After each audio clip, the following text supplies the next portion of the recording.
Welcome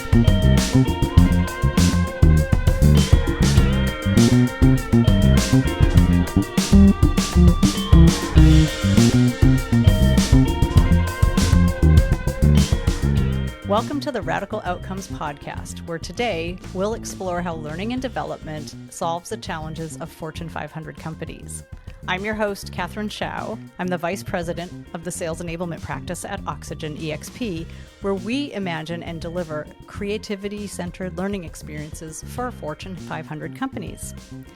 Now, each month, we interview a thought-provoking guest who has achieved radical outcomes using learning and development. We solve learning challenges, support their people through growth and fulfillment, and most of all, implement innovative and holistic learning solutions. So this month, I have the pleasure of interviewing Tamara Horn. She's a senior learning and development manager at Microsoft and has been there for 15 years. Congratulations. Most recently working on ways to help customer-facing support teams to develop those crucial soft skills that make for a great customer experience. So Tamara, welcome. We are so excited to have you on the show. Thank you for having me. I'm excited to be here. Great. Let's start off by talking about, I'd like to discuss how much has changed when we all think about learning at work. And I don't know about you, but for myself and for our listeners out there potentially, when we think about the last time we had an awesome learning experience at work, can we even think of one? Or is it more like it happens by accident? And yet, I think you in your role, you have been tasked with doing just that, creating really amazing learning that people love. And can you talk about that and what you think has changed? What I think has changed is the level of compassion and empathy that is needed to create a great learning experience. I think that work boundaries and your home life boundaries are more blurred than ever. And I think that it's important that we understand what is motivating the audiences that we are designing for, or the learners that we are designing for, and what constraints exist, not only in their workplace, but perhaps in the environment that they are living, and what competition exists for their attention and their time. With these boundaries being blurred, it's more important than it used to be to really understand what all those complexities are, and just have more compassion for that when designing something. Yeah, I mean, if we even just think about our own jobs, it feels like so much has become complex. I mean, what I'm hearing you saying is it's not just the boundaries between work and whatever else, but it's also just how much is coming at us all the time, how much information there is out there.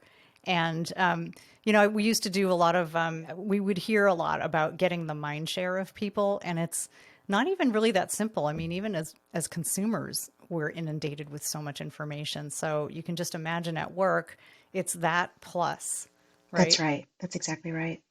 Well, it's interesting because you and I have worked together a lot on creating some great learning experiences for your people. And one of the things that I really loved about how we got started together was that you just came right out and you said, we've got to raise the bar.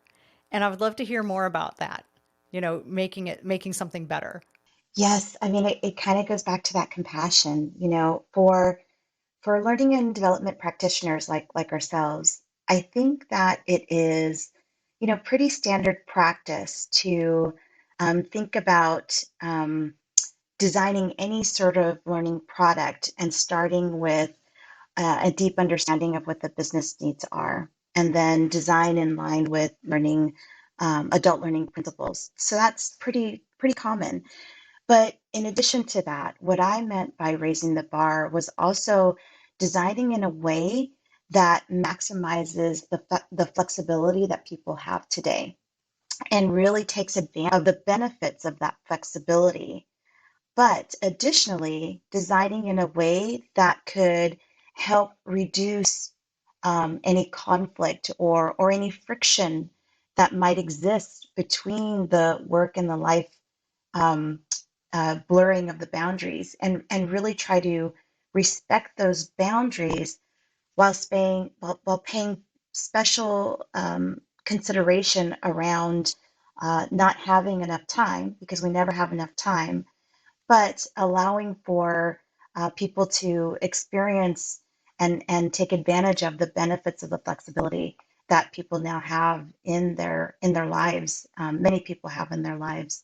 So that's what I meant by really raising the bar and really going past what might be included in materials and learning materials themselves. Yeah. And I mean, there's a creative aspect to that, right? You know, it's both when I say creative, I mean creative variability, creative design, creative visually, right? And we worked on a lot of those different things to figure out how could we make something look good, feel good, you know, and create a positive experience for people.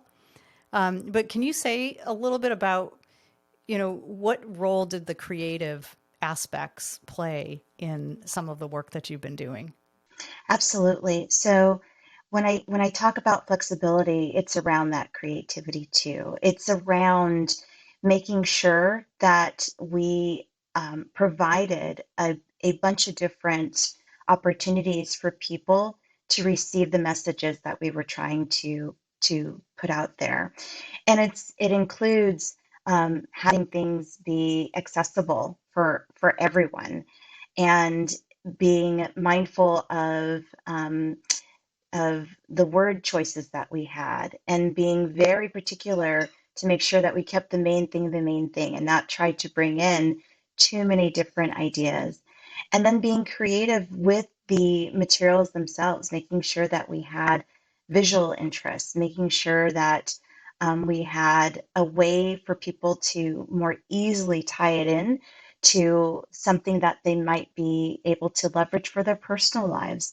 So, really bringing in the flexibility with the content itself, and finding ways for people to recognize that, hey, this is more than what I can use in my workplace. This is something that I can take into my day-to-day life if I chose to, and being able to design it in a way where people receive it in the way that they want to receive it, as opposed to, having something that might take you, 20 minutes to read, for example, which would have, definitely provided the same type of information, but maybe not in the most optimal way that really takes advantage of the flexibility that people have today to receive whatever knowledge they're taking in. Right. It almost seems like, you know, the learning experience of yesterday might have been that we would all be quite used to reading something for 20 minutes. And nowadays, we don't really have time to do that.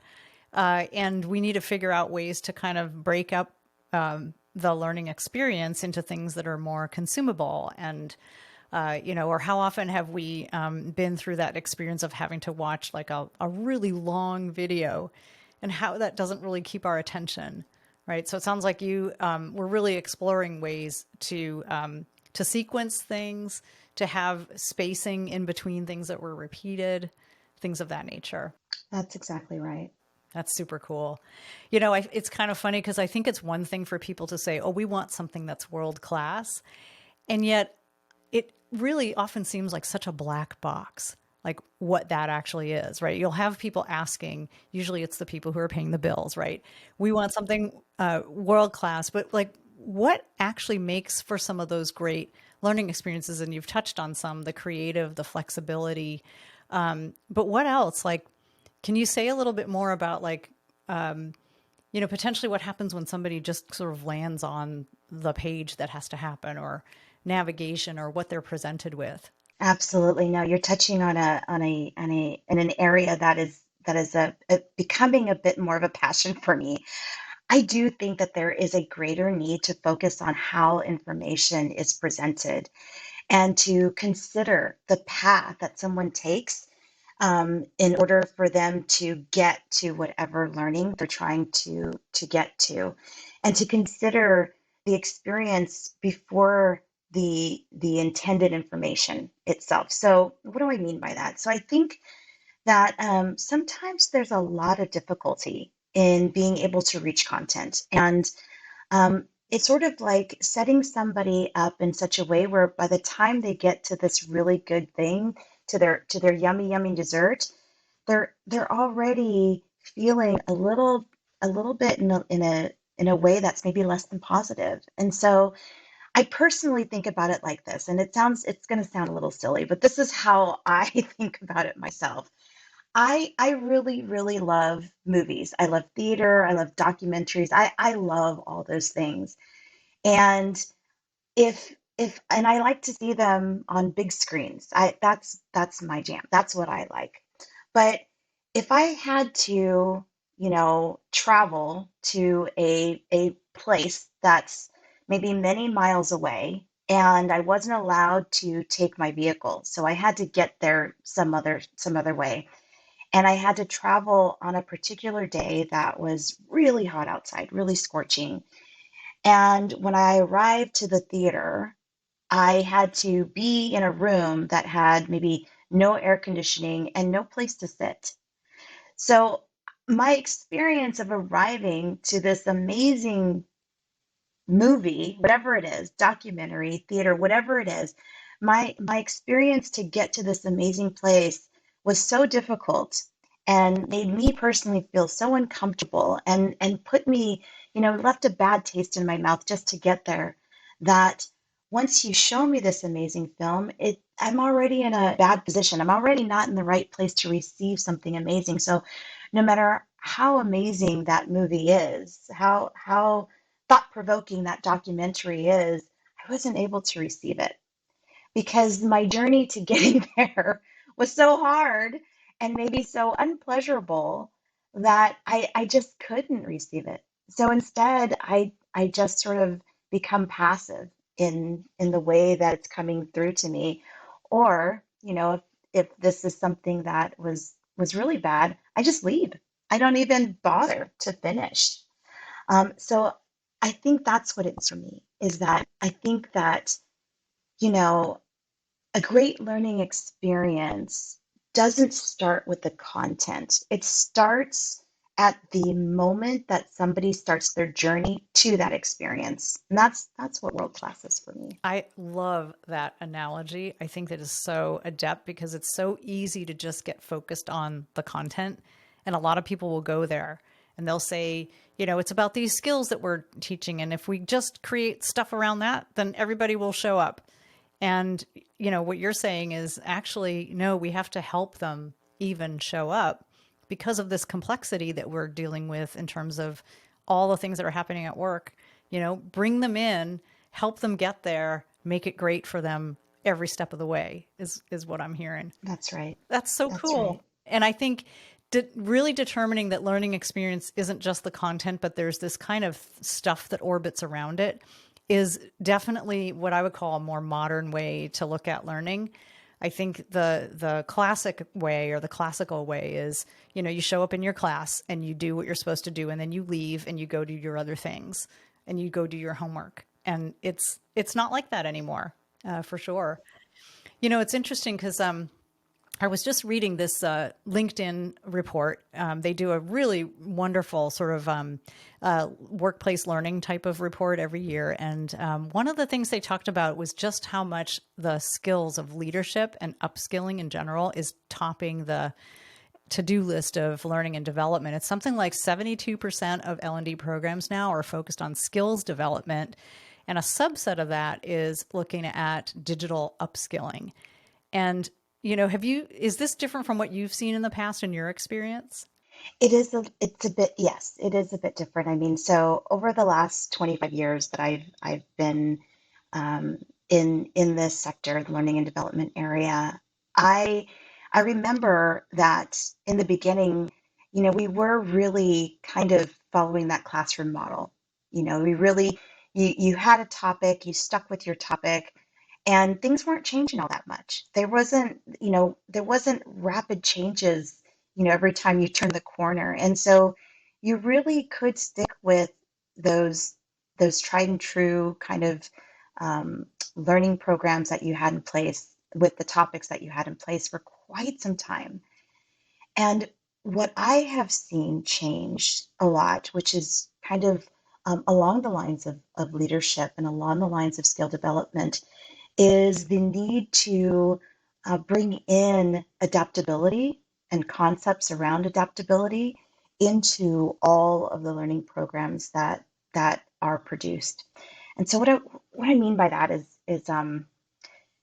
you you know there's still a need to have some foundation. There's foundational things that usually don't really adjust that much. But because there is so much change that constantly happens in everybody's world, and in every area. So not just technical areas, but service areas, you name it. I mean, there's so much change that's constantly happening that there is skilling that needs to be done to not only help people fill specific skill gaps, but also to help people understand how to acquire the most current knowledge and current skills that they can, and then how to adapt them in a way that meets whatever the new and changing thing is that just happened right after you learned this thing over here. So it's really around adaptability in the areas of all things. And when I think about adaptability, I also think about communication. So not only being able to adapt a hard skill that you may have learned, but being able to adapt your soft skills, being able to adapt your style of listening, even your style of communicating with others, your adapt your ability to sit back and almost humble yourself in all situations so that you can really take in what other people are saying. Those skills are not skills that I was really focused on 25 years ago at all. But those skills are becoming more and more necessary, not only in the workplace, but in life to be able to really thrive. So that's where I'm seeing. And what is the same is that there is always going to be a need to, find ways for employers to really push their employees to be able to stay innovative. And innovation is obviously a really essential component to success for a business. But it's not only for employees to do for their business, but it's also becoming something that's critically important for anyone to do for themselves, just to even continue to their personal growth journey, and to, if they're in this particular way of thinking, to stay competitive in whatever marketplace they're in. So those skills are new in the last even 5 years, I'd say. Those needing to focus on helping people understand how to do that is different. I couldn't agree more. And just knowing, getting back to that complexity question, some ways that people, the more adaptive among us, have, I don't know, there seems to be like your standard set of ways that you can think about a problem or have a mindset about something, or just have a certain openness to being able to relate to different types of people. And we are seeing that as well with many of our clients. It's interesting. We get a lot of questions from leaders, people in the leadership role, to say, we want to upskill people, of course, but they'll do that in a way that sounds incredibly ambitious, So we have these sellers and they have these types of conversations, but now we want them to sell to the C-suite, is something that we hear a lot. Or, we want our support people to become trusted advisors to our customers. And there's this very aspirational language described about the change that's desired. And yet then it's all supposed to happen through a couple of online learning courses. And if you think about any other walk of life where we're trying to master something complex like music or cooking or carpentry, you'd never be able to do all of that online, right? So, I mean, talk a little bit about that and sort of the expectation of what what our leaders want our people to be, and then what it actually takes to get there. I think that the leaders that I am fortunate enough to engage with, they are actually really wanting people to find, joy, and wanting people to really have every opportunity to be able to grow in the areas that they want to grow in. So I absolutely love that about the things that are changing today. And I also think that it is important that people remember that, as humans are although everything else is going fast, we have in ourselves evolved to a place where now, we can plug and play our brains in the same fashion. We it still takes the time it takes, and it takes the practice it takes. And while there are, I mean, we all have different strengths, and so some people are stronger in some areas than others are. It still takes the time it takes. So I think when I think that it is important to help, especially senior leadership, to just help them remember that it's a journey. Learning is a journey, and everybody is starting in a different place. And when I consider sort of how we design something for people who are in different spots on their journey, and then take into consideration that, in a lot of ways, yeah, we want to be able to, plug and play something in our brains and have it immediately happen after 15 minutes of whatever it is. I think about those things. And I think you and I, we've designed in such a way where we consider that, and design in such a way where people can at least get excitement about being able to see where they are in the journey of their learning. So I'm not sure if I answered your question fully, because it's a complex question. No, I mean, it is a complex question, and it's funny because, I've heard, some folks say, well, can you make this really simple? We don't want this to be a complex thing. And yet, I think reality is fairly complex. The real world as it is always going to have massive variability and unpredictability and ambiguity and all those kind of things that we wish weren't there and we wish we had an easy answer for. And I think, illuminating that things like it does take as long as it takes, and that you can't just sort of rely on one mechanism. So like I have this friend who's a drummer, and he's an amazing drummer. And he wrote like 3 books about drumming, literally like all the little pictures of all the little rhythms and things like that. And I thought, well, that's, first of all, it's amazing that somebody could take their unconscious competence and just codify it in a book like that. But then it's also like, well, if I were, from another planet or whatever, and I picked up those 3 books and read them, would I then be able to play the drums as well as him? Certainly not. It takes so many years of other types of experiences and practicing the thing and interacting with other people and all that kind of stuff. And I feel like that's the kind of thing that we have to recognize is part of our workplace reality too, is that for people to become masters at what they do at work, it does take a lot of different things that sometimes it's easy to forget if you've been there for 25 years and become really good at something. And then you want everybody else to kind of just do that in half the time or a quarter of the time. So I think that's what I was getting at. Yeah. That's exactly right. It is why we try to build and design with those things in mind. You're spot on. With your friend who's a drummer and just has this unconscious competence to be able to do it so amazingly well, and that's a real skill, being able to drum. And I think that what I try to do is also think about the skills that might seem like they're even the easiest things in the world to do. So I think about my child. I have a young son, and tying his shoes. So I think about teaching him how to tie his shoes, which he knows how to do now, but does not do well because he doesn't have the strength to pull the strings tight enough. So they become untied all the time.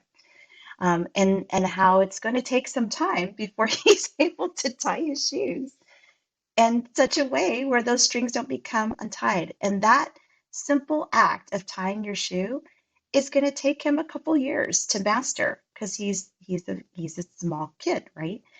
And it's the same thing with anything we do, anything. And what's challenging is that as adults, we deal and we have to grow really complex skills. And that does take time. And it is not going to be achieved by, watching one video, unfortunately, or reading one article, unfortunately. It'd be magical if it could. Just think how far we would go.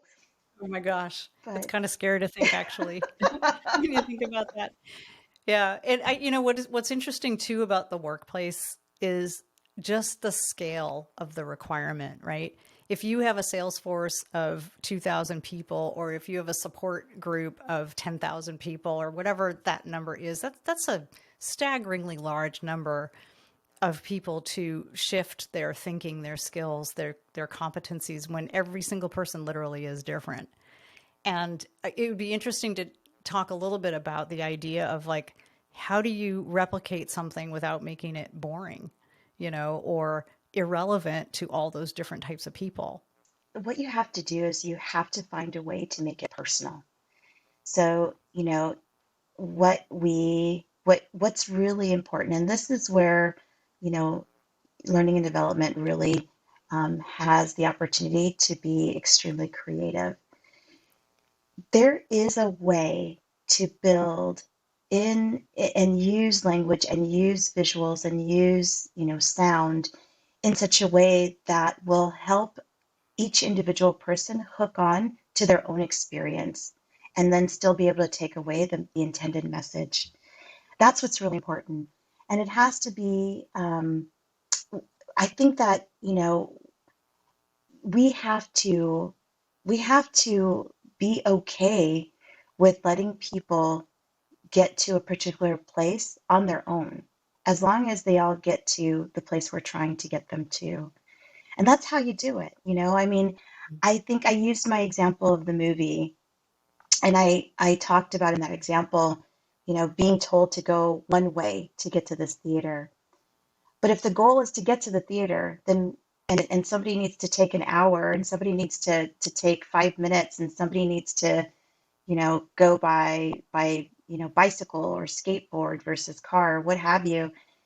As long as the goal is to get to the theater by 2:30 and you get there, and you let people have their own experiences by getting there, you make it in such a way that it's unique for them and it's personal for them. And that's what we do. That's what we attempt to do anyway, when we design. And I think that's critically important. That's amazing. We're almost up at the top of our time here, but I did want to ask about that the M question, which is measurement, right? Because a lot of people will put things out there, but if there isn't a good way to measure something and then it's hard to make the case for continuing it. And for continuing the type of investment that it takes to really deliver these types of experiences. So I'd be curious about your thoughts about measurement and how you kind of think about going about doing the measurement piece. Oh yes. Oh yes. So measurement is a very big deal. It is critical, and it has to be done, in my opinion. It has to be one of the first things that you do. So when someone is thinking about designing whatever it is, and they have their topics, you kind of know what you want to speak about.